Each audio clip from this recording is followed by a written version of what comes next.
Hi అండి, welcome to LP kitchen garden. ఈరోజు మనం నువ్వుపప్పుతో పొడుం చేసుకుందాం.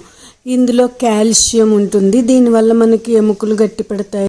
నువ్వుపప్పులో విటమిన్ ఈ కూడా ఉంటుంది, చాలా టేస్టీగా ఉంటుంది.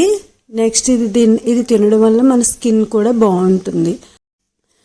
ఈ నువ్వుపప్పు పొడుం చేయడానికి కావాల్సిన ఐటమ్స్ ప్రాసెస్ చేసుకుంటూ చూద్దాం. దీనికి ఆయిల్ అవసరం లేదు. స్టవ్ పై ప్యాన్ పెట్టుకుని 10 ఎండుమిర్చి 6 వెల్లుల్లిపాయ రెబ్బలు వేసుకుని డ్రై రోస్ట్ చేసుకోవాలి. నెక్స్ట్ జీరా వేసుకుందాం. 1 స్పూన్ జీరా, 1 కప్పు నువ్వుపప్పు వేసుకోవాలి. అది ఫ్రై అవ్వడానికి ఎక్కువ టైం పట్టదు. ఎండుమిర్చి వెల్లుల్లిపాయలు ఫ్రై అవుతున్నప్పుడు లాస్ట్లో వేసుకోవచ్చు. మొత్తం కలిపి అన్నీ ఫ్రై అవుతాయి. నువ్వుపప్పు కలర్ మారింది అంటే ఫ్రై అయిపోయింది. సరిపడినంత సాల్ట్ వేసుకుని చల్లారిన తర్వాత మిక్సీ జార్లో వేసుకుందాం. ఫస్ట్ ఎండుమిర్చి వెల్లుల్లిపాయలు వేసేసుకుని ఆ తర్వాత నువ్వుపప్పు వేసుకోవచ్చు. నువ్వుపప్పు ఫస్ట్ అన్నీ వేసేస్తే అవన్నీ మొత్తం కలిపి వేయకూడదు. ఫస్ట్ వెల్లుల్లిపాయలు ఎండుమిర్చి వేసుకుని వెల్లుల్లిపాయ ఎండుమిర్చి మిక్సీ పట్టిన తర్వాత నువ్వుపప్పు వేసేసుకోవచ్చు.